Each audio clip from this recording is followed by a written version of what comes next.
There's this ooh, what's that?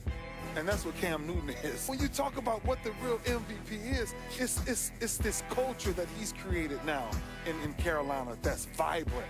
Every teammate is getting into it. Every little kid walks away with a ball. It's what he's doing to an entire culture that says, listen, if we believe in each other, if we understand this, I'll put you on my back and I'll carry you. And that's why I just think, honestly, Tom Brady's work is Tom Brady's work. Yeah. But what Cam Newton has done in this season, Cam Newton by far deserves to be the MVP.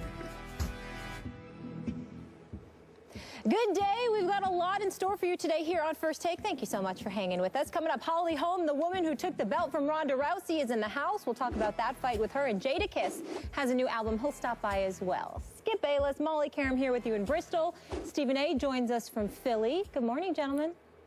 Good morning. How y'all doing? Well, you sound a little better than you sounded yesterday, I hope. I'm feeling a little better. Good. I'm feeling Here a little we go. Good. Yes, sir. Let's go. Oh, snap. Looking good. All right, let's work. You guys just heard Ray Lewis making a case that Cam Newton deserves MVP over Tom Brady.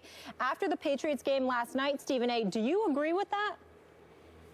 No, I do not. I definitely think that Cam Newton is one of the top two candidates for league MVP honors, with Adrian Peterson running a close third. With what he's been able to do for the Vikings. At least that was before the 45-yard outing against the Green Bay Packers this past Sunday. But I must say I do not agree with my brother Ray Lewis, because the bottom line is Tom Brady has been absolutely sensational. Last night wasn't the case. Rex Ryan put him under major duress throughout the evening. He was getting hit an awful lot. But when you look at the slew of injuries that he's had to deal with, like 19 or 20 different lineups that he's had to deal with throughout this season, there's no question when you look at the 66% completion percentage, the 3,320 passing yards, the QBR of 68, the rating of 107. I mean, his numbers are just exponentially better than that of Cam Newton. Now, Cam Newton shows up when it counts most, and he's getting the job done. And considering that Kelvin Benjamin went down earlier this season and there's no Steve Smith any longer on that roster, basically all you had was Jonathan Stewart out of the backfield and Greg Olsen as your tight end, and you got a piecemeal Ted Ginn Jr. and others together. What Cam Newton has been doing has absolutely been sensational. But that defense is legit. That defense has put him in a lot of positions to win as well. Not to say that the same hasn't occurred with New England.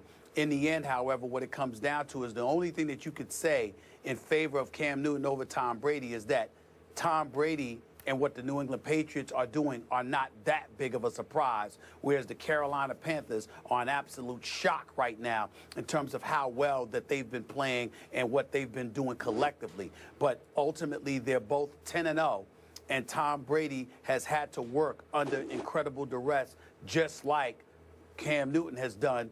Yet they both still sitting here 10-0. It's not like Tom Brady is 7-3 and Cam Newton is 10-0.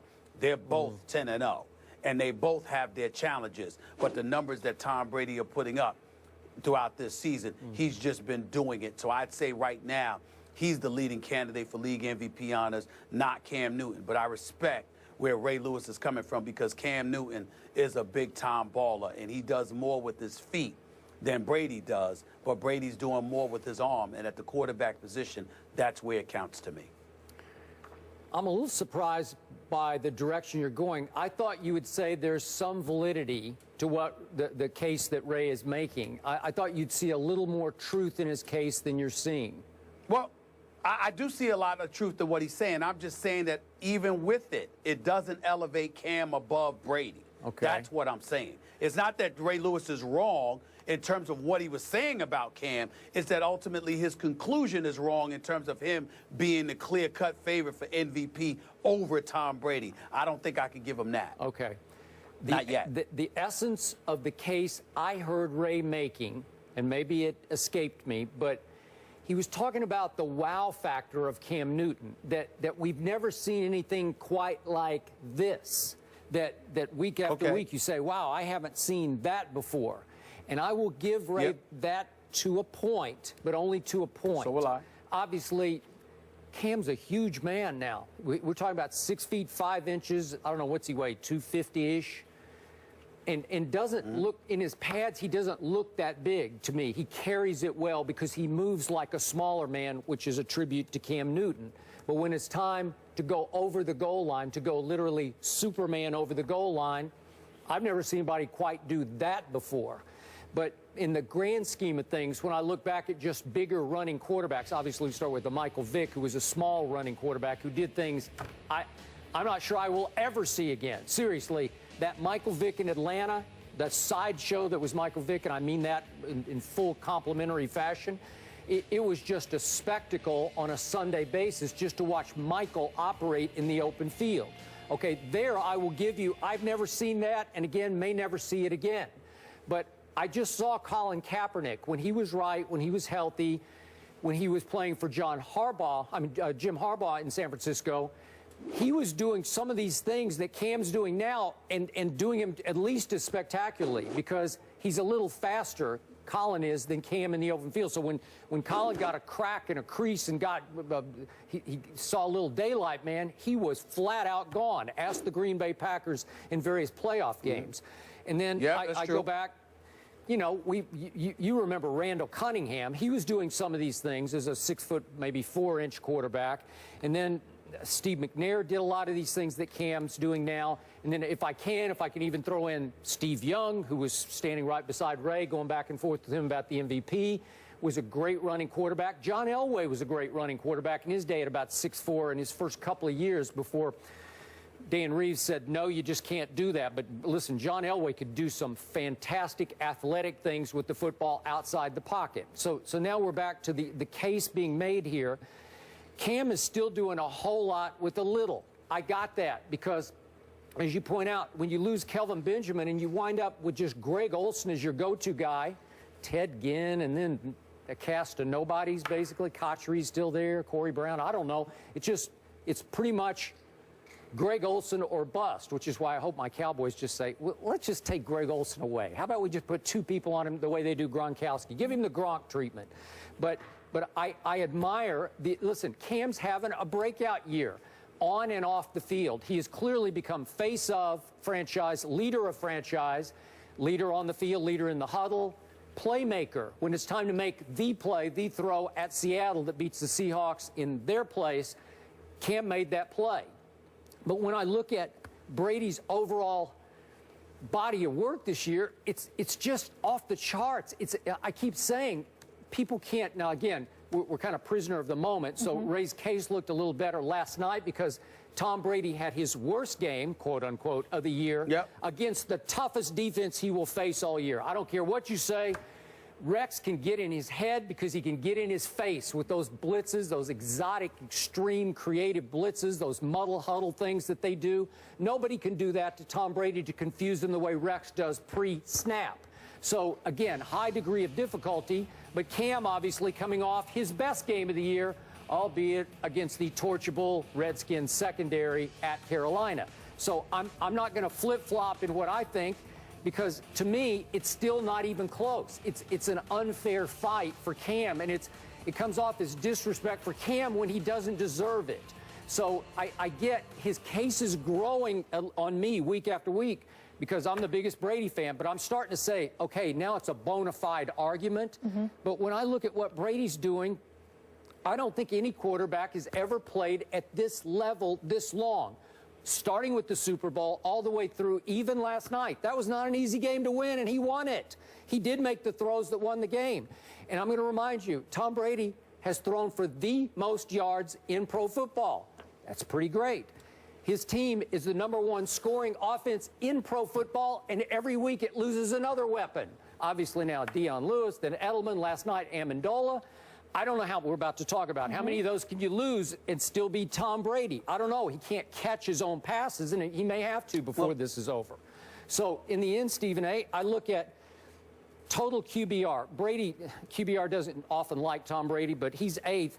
Cam's still 20th. You know, like he's had one 300-yard passing game the whole year. And Stephen A., remember we used to talk about how Cam almost did himself an injustice with his first 2 pro football games? Remember the first 2 at Arizona when he throws for 422, and then he came home and played against Aaron Rodgers, threw for 432, and then 2 weeks later, so that's 3 of the first 4 weeks, he throws for 374 against the Bears in Chicago. And we thought, oh, my God, we haven't seen this before. He's going to be a 400-yard passer nearly every week. No, he's not. And it fell way back to earth, and now this year he's just had one 300-yard game. He's not a high-volume passer, but he's a winner. So I give him that. It's just that it's unfair because nobody's doing what Tom Brady's doing. I don't think anybody's ever had a run like Brady's having.